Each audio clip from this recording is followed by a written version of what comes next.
She's not our kind." That's what Charlotte Whitmore sneered when she caught a glimpse of Kathleen Allen near the hedge line.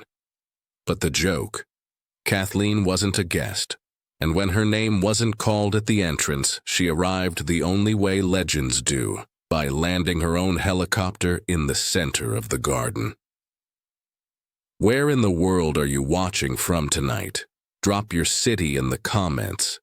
Have you ever been overlooked and stayed silent just long enough to be heard? Let us know in the comments below. Don't forget to like this video, subscribe to Black Stories Untold with love, and ring that notification bell for more heartwarming stories that celebrate strength.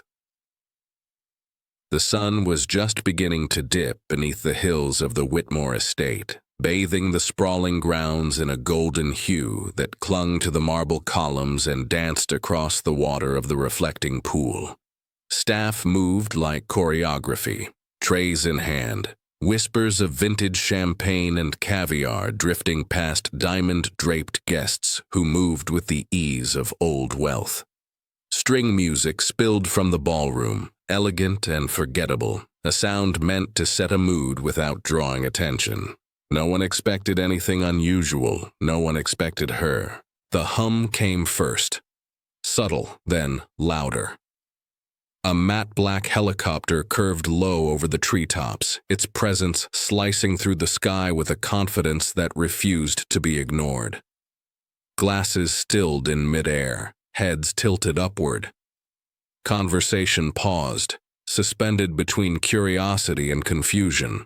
The aircraft did not veer toward the distant landing pad reserved for late arrivals. It descended directly onto the central garden, the pride of the Whitmore family, where peacocks often roamed and guests sipped port in the moonlight. Grass whipped in spirals beneath the rotating blades. Gowns fluttered.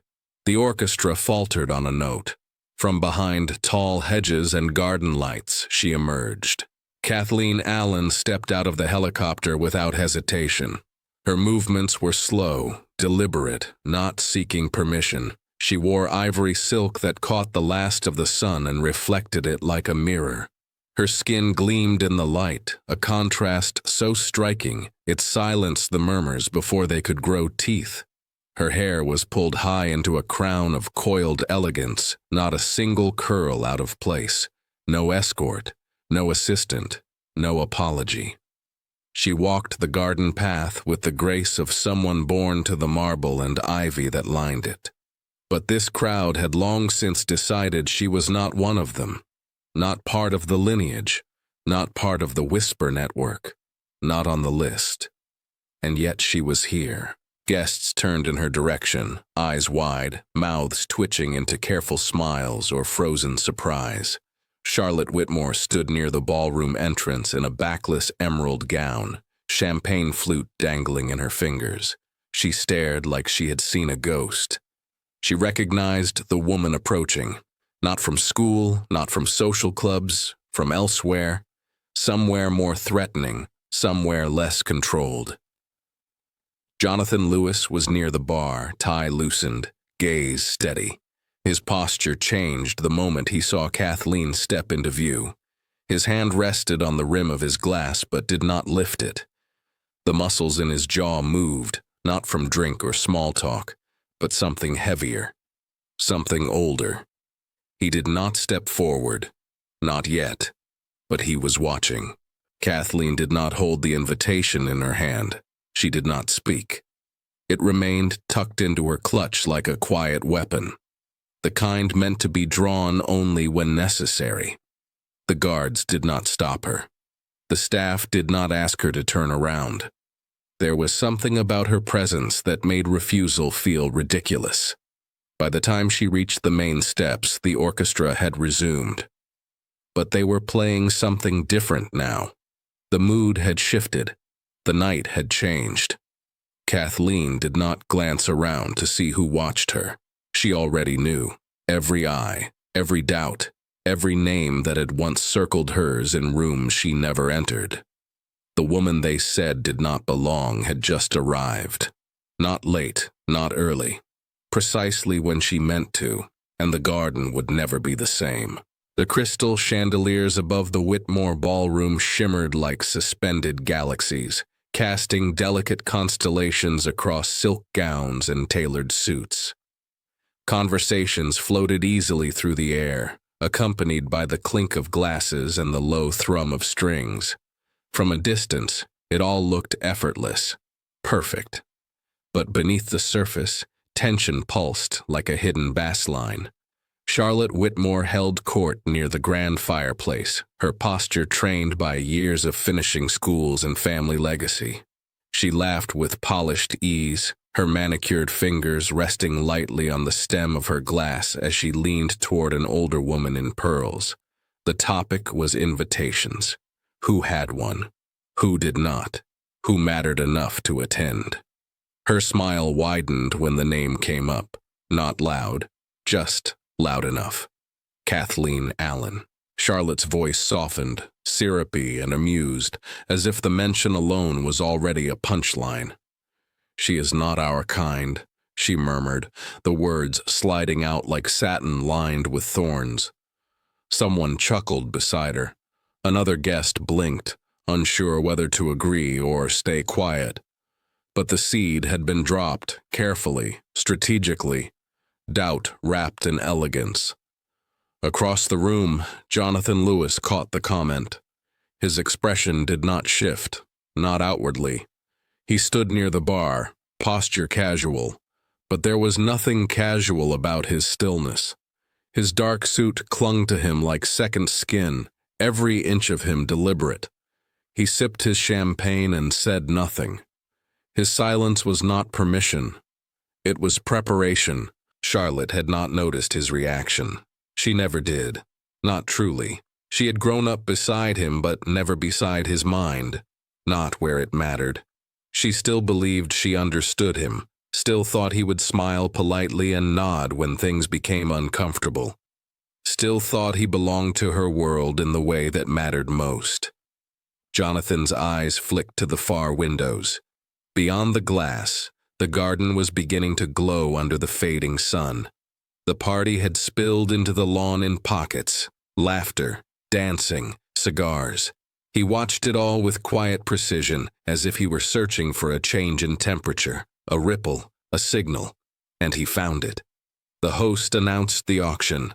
A toast followed. Charlotte stepped onto the small stage with a practiced grace, thanking the guests for their loyalty, their generosity, their loyalty to legacy. Her words wrapped around the room like ribbon. She basked in the applause that followed. Brief, polite, controlled.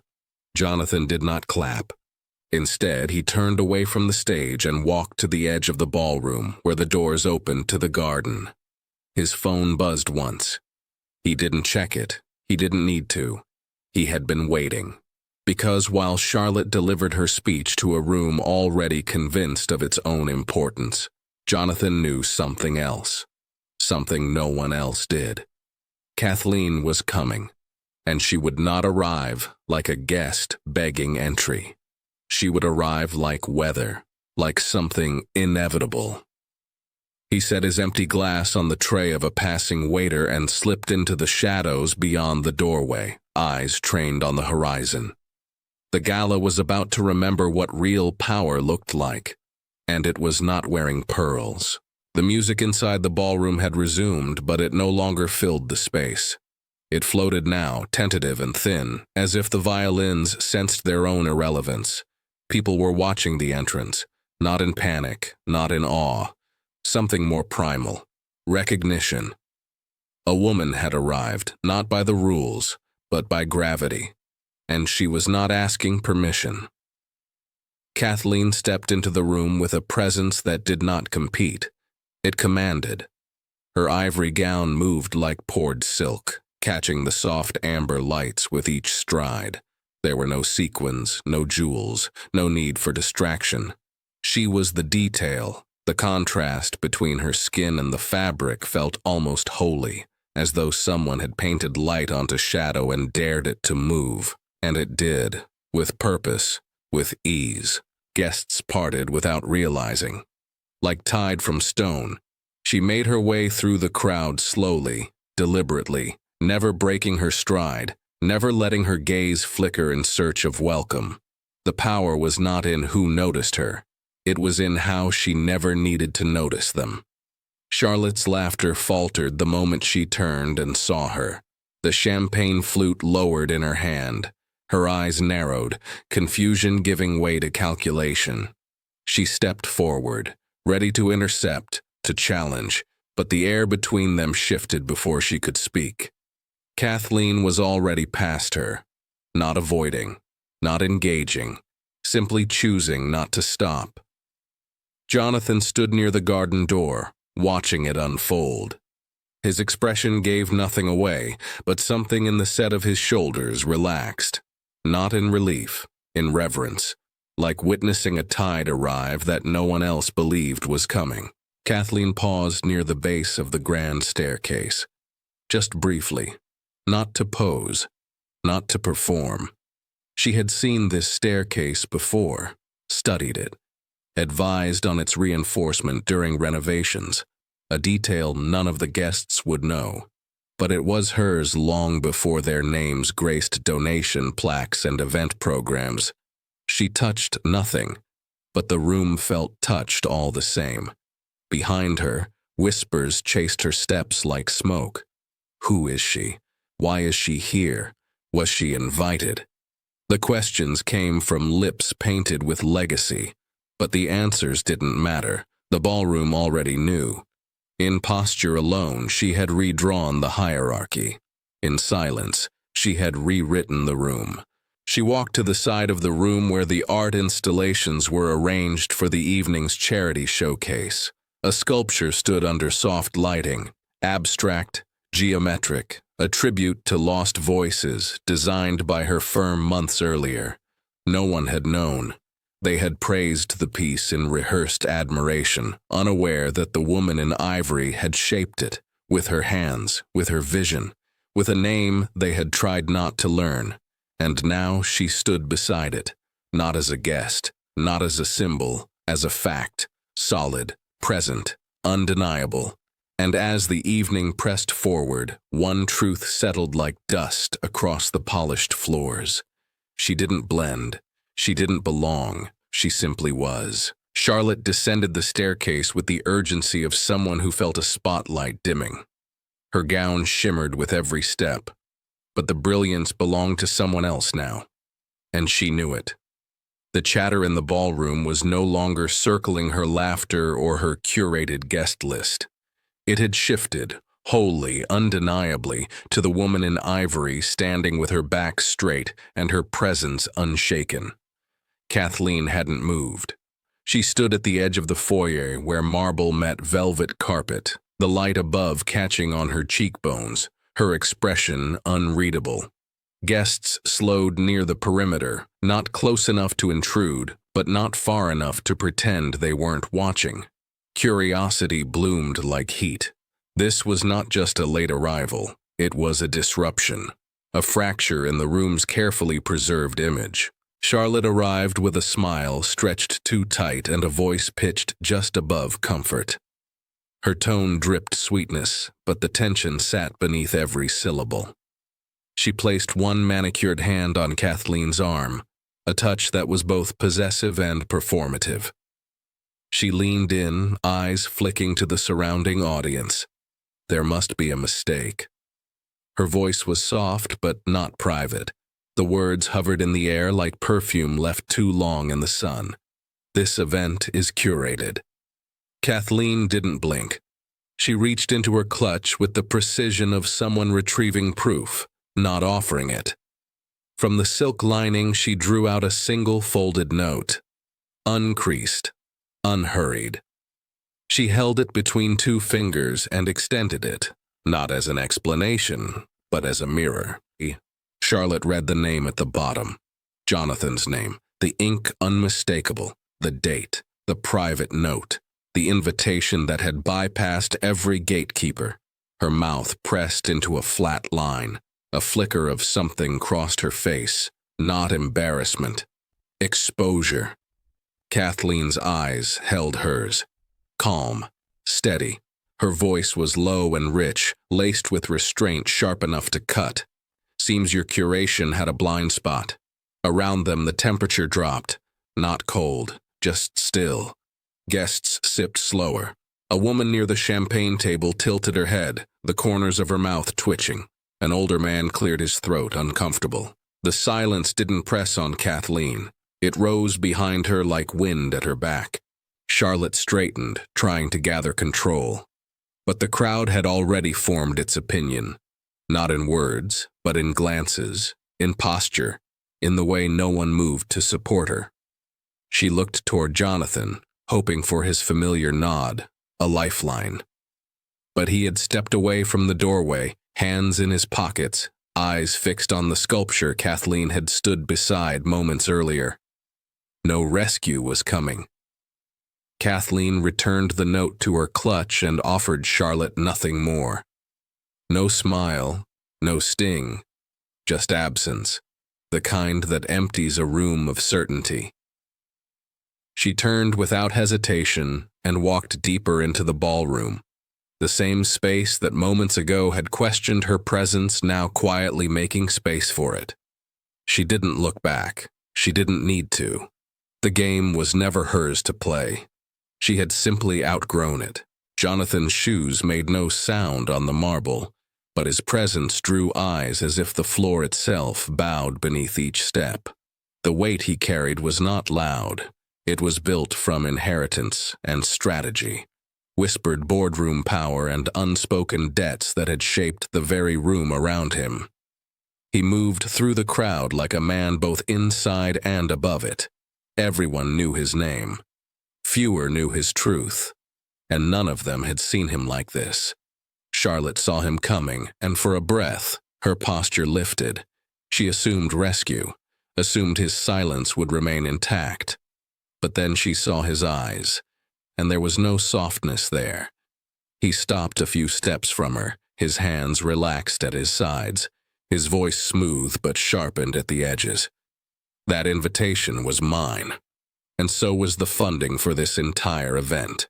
There was no need to raise it. The clarity was enough. It hit like a current beneath calm waters.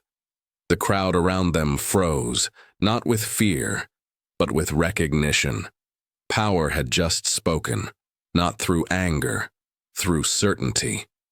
Charlotte blinked, her mouth parting, a reflex to explain, to recover, but Jonathan was already turning, already done with her. His gaze found Kathleen. It didn't wander, it didn't hesitate. He took one step toward her, then another, and offered his arm with a quiet that hushed even the breathless violins still playing somewhere in the distance. "You're right on time." Kathleen didn't reach for it at first, not because she was uncertain, because she knew the moment deserved the pause. This was not a favor, not protection. It was acknowledgement. He had stayed silent too long. But now he was beside her. She took his arm, and it didn't feel like surrender. It felt like alignment, as though something buried long ago had finally risen through the soil. The people who watched couldn't name the shift, but they felt it. A rebalancing, a realignment of narrative. Charlotte took a half step back, her shoulders rigid, her cheeks hollowing beneath her blush. She turned away slowly, her expression unreadable. No one followed her. Jonathan and Kathleen moved forward together, not rushed, not loud, but the space around them adjusted. They did not push through. The crowd simply made room. Kathleen's chin remained high, but her jaw softened slightly. She glanced up at him, just for a second. He didn't smile. Neither did she. Some moments are too heavy for performance. They walked past the sculpture, past the guests still recovering from a silence they hadn't prepared for, past expectation and design and all the little rules people use to cage greatness. The music returned, but it played for them now, and the floor beneath their steps remembered every name it had once erased. They stood near the sculpture, two figures now fully visible in a room that once blurred the edges of those it didn't expect. Jonathan remained beside her, not towering, not shielding, present. Kathleen let her fingers rest lightly against the polished wood base of the installation. It was small, easily overlooked by those who came only for the performance of philanthropy. But its shape, fractured, rising, reformed, told a story they'd never bothered to learn. The card beside it bore the name of her foundation in quiet type. Few had made the connection. She didn't need them to. The ballroom buzzed again, voices rebooting into hushed speculation. Someone near the windows whispered about architecture, about a design firm that had won 2 major cultural projects in the last year. A younger woman tilted her phone discreetly, zooming in on the sculpture's plaque, her brows lifting as recognition bloomed across her face. Kathleen kept her gaze steady. She wasn't watching the shift. She was simply existing through it. What they didn't know, or perhaps refused to see, was that she had already been here. Her work lived in the foundation of the East Wing, renovated 5 years ago under her firm's direction. Her name was buried in the credits of 3 featured art pieces displayed that evening. The lighting design, hers. The acoustics, adjusted under her consultation. Even the menu had been subtly influenced by her family's culinary grant program for underrepresented chefs. She had walked through this space a dozen times before tonight, supervising, funding, creating. But until her entrance in ivory, no one had seen her. They had taken the art, the ambiance, the architecture, but not the woman. A woman near the fireplace said her name aloud now, Kathleen Allen. Softly, like she was trying it on, as if saying it made the reality of her presence more believable. Her husband, older, squinted toward the sculpture, muttered something about remembering an article in Forbes. He nodded slowly. Respect, earned too late, arrived like a delayed train. But it arrived. Jonathan stood with hands clasped in front of him, saying nothing. He didn't point to her resume, didn't name her achievements. He knew that would cheapen it. Her value wasn't in the bullet points. It was in the silence they had mistaken for absence. Kathleen shifted her gaze to the far corner of the room, where a painting hung in soft light. Donated anonymously last season. She had chosen it herself, not because it matched the decor, but because it didn't. Because it forced pause, forced thought, just like now. The crowd continued its subtle unraveling. What had once been a gathering of certainty now flickered with doubt. Not about her, but about themselves. About what they'd missed. About how many times they had walked past legacy wearing a server's apron or a quiet smile. Kathleen's presence hadn't disrupted the night, it had revealed it. The garden had emptied, its laughter faded into memory. Only the low flicker of hanging lights remained, strung between the hedges like echoes of a celebration that now felt far away. The grass was still warm beneath her heels. The marble fountain behind her whispered softly, a sound that asked for nothing and answered everything.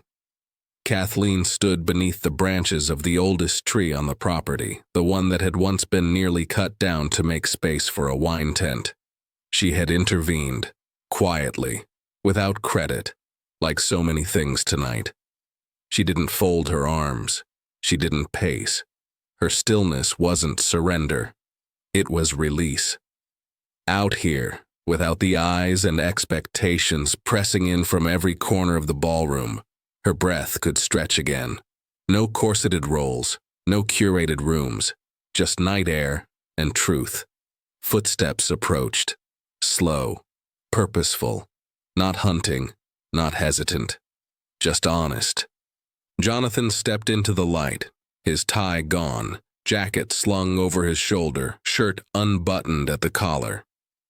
He looked like a man who had been carrying a truth for too long and finally set it down.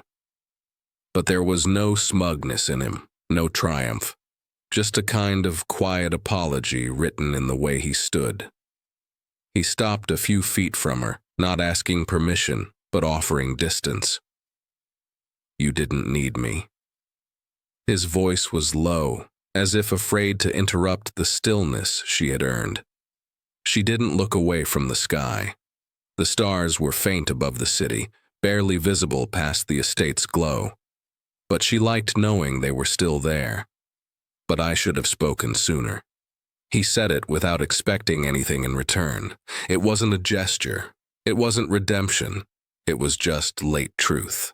Kathleen turned slowly, her gaze resting on him, not searching, not scolding, just seeing. Her expression held no edges, only weathered glass, the kind that had been through seasons and storms and still stood clear. I needed the silence, Jonathan, to hear myself louder. Her words settled between them like mist, not angry, not forgiving, just real. He nodded once. His throat moved, but he didn't speak again. They stood like that, in a garden meant for show, reclaiming it as something else. Not everything needed to be spoken. Some reckonings didn't arrive in shouts or spectacle. Sometimes they came in the form of standing side by side, with nothing left to defend. From the ballroom, faint music reached them. A piano now, slower, softer, almost unsure of itself. The world was still turning, still performing, but out here, the act was over. Kathleen exhaled through her nose, and for the first time that night, it sounded like peace. Not victory, not vindication, just the peace that comes when you stop shrinking. Jonathan looked at her then, not with the gaze of a man who had built empires, but one who had finally learned how to see.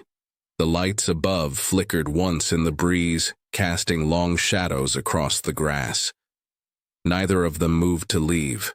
There was nothing urgent left to do. Everything necessary had already happened.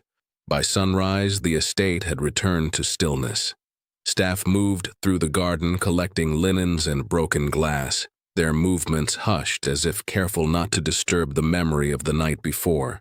The lawn, once polished to perfection, now bore the subtle scars of high heels and whispered revelations. But somewhere beneath that carefully manicured earth, the truth had already taken root. Kathleen stood at her window, robe wrapped around her shoulders, coffee cooling untouched beside her. Her phone buzzed every few seconds, lighting up with calls she had no intention of answering. The headlines were relentless. Photos of her in the ivory gown, a still shot of her stepping from the helicopter, close-ups of the sculpture, of her standing beside Jonathan, but it was one line in particular that made her eyes pause. Landowner attends gala uninvited, or so they thought. The words sat like a quiet smirk at the end of a long story. They hadn't known, they hadn't cared to ask. But months ago, when the Whitmores expanded their estate garden to host larger events, the original deed had gone up for silent bid. It was paperwork, a forgotten plot line in a sea of legal transfers. They saw it as a parcel of dirt beneath a canopy of lights. Kathleen had seen it as memory. It was the place her mother used to bring her as a child, back when the estate opened its gardens once a year to the public. They would sit under the same tree where she had stood the night before, sharing sandwiches, imagining lives the world never planned for them. When the trust opportunity came, she didn't hesitate. She didn't announce it. She didn't need to. Owning the land had never been about possession. It had been about returning something sacred to someone who had always honored it. She watched as a drone shot from one of the local news networks panned over the marble staircase, hovering just long enough to show the exact spot where her heels had touched down. The narrative had already taken flight. But what they didn't understand was that she hadn't arrived for spectacle. She had arrived because she had a key. Jonathan texted once. Just 2 words. You good? She let it sit on her screen for a long while before responding. All set. She didn't need to say more. He would understand. Later that day, the Conservation Trust released a quiet statement confirming the land's ownership and the intention to preserve the garden indefinitely. No lawsuits, no threats, just clarity. The space wasn't up for debate anymore. It had always been hers. And now, the very place where people once whispered she didn't belong had become the ground beneath their feet. Leased, borrowed, and hers to protect. Kathleen closed her phone and took a long sip of now lukewarm coffee. The headlines could spin, the whispers could stretch. But the land didn't care about legacy or names on plaques. It remembered who had loved it, and it answered accordingly. The noise never reached her front door. Not really.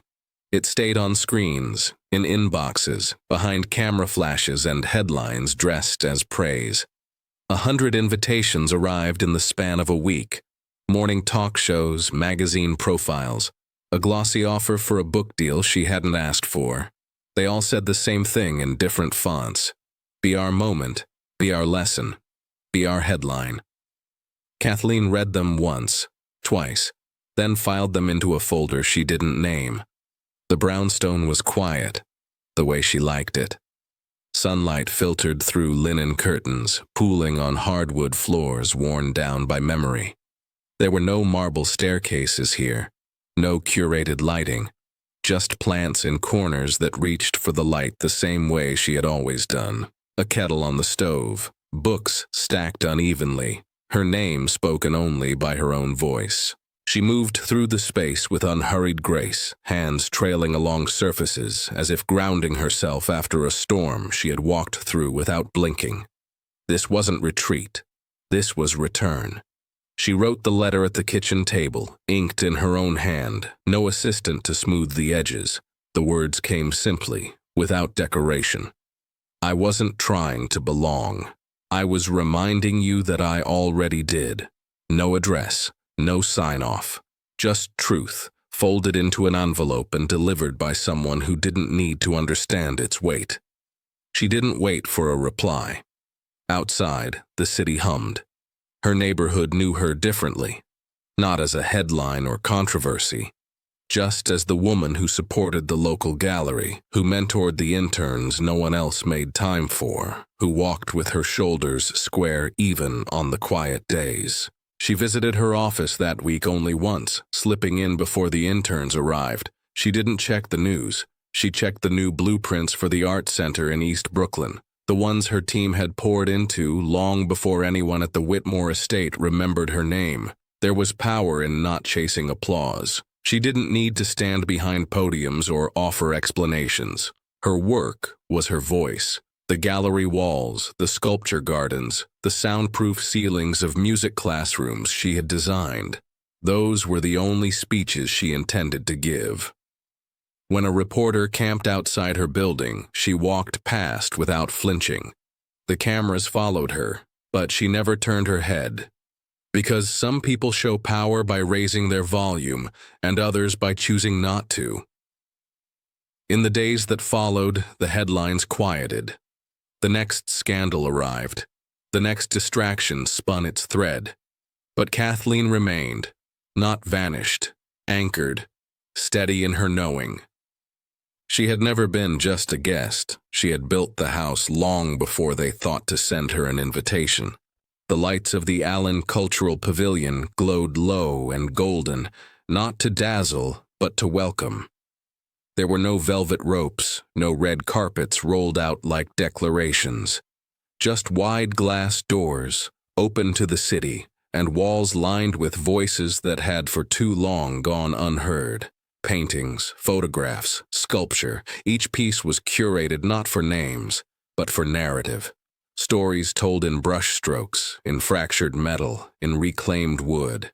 The space didn't beg for reverence. It offered reflection. Kathleen walked the floor quietly. A small group of students clustered around her. Some barely 18, some older, their expressions wide with awe. They asked questions about acoustics and light angles, about intention and purpose. She answered each one with clarity, her voice soft but grounded. She spoke not as a figurehead, but as someone who remembered what it was to imagine from the outside. The sketches they carried under their arms looked like blueprints. She saw them for what they truly were: permission. She wore simple black, her hair pulled back, flats on her feet. She had chosen not to wear anything that whispered arrival. She had already arrived. Guests began to trickle in, not with flash, but with quiet reverence. Donors, artists, mentors. Not a single person asked to see an invitation. No one questioned who belonged. The air was different here. It carried no weight of approval, only the ease of inclusion. Jonathan stood by the entrance, his silhouette framed by the city skyline behind him. He wasn't giving orders, wasn't holding court. He was just waiting, not for control, for presence.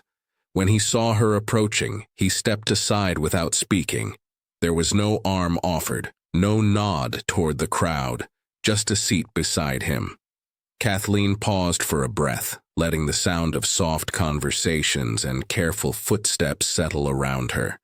Then she sat, not as a symbol, not as a headline, as herself, fully. They didn't speak for a while. They didn't need to.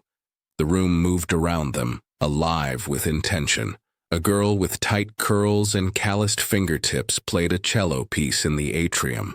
A boy from Queens explained his first sculpture to a woman from the city council. Every wall echoed with possibility. When Kathleen finally turned to Jonathan, it was not with a smile of triumph. It was something quieter, a kind of peace earned in the absence of needing to prove anything. Across the gallery, someone pointed toward a plaque near the entrance. The words were simple, etched into the stone with no fanfare. This space was designed for those told to wait outside. Not everyone noticed it. Not everyone needed to. The ones who did stood a little straighter. The gala continued into the night without speeches or staged applause. The art spoke. The presence of those once excluded spoke louder. Kathleen sat at the heart of it all, not as an honored guest, but as one of its architects. What they tried to keep outside just took center stage. If you felt that shift, if Celeste's story reminded you of someone's strength, pass it forward. Share this video with the friend, sister, or stranger who needs to know. Power doesn't ask for entry, it builds the door. Thanks for watching. If you enjoyed this video, give it a like, drop a comment, and share it with a friend. And don't forget to subscribe to Black Stories Untold for more stories that uncover hidden struggles, celebrate strength, and remind us that every voice matters.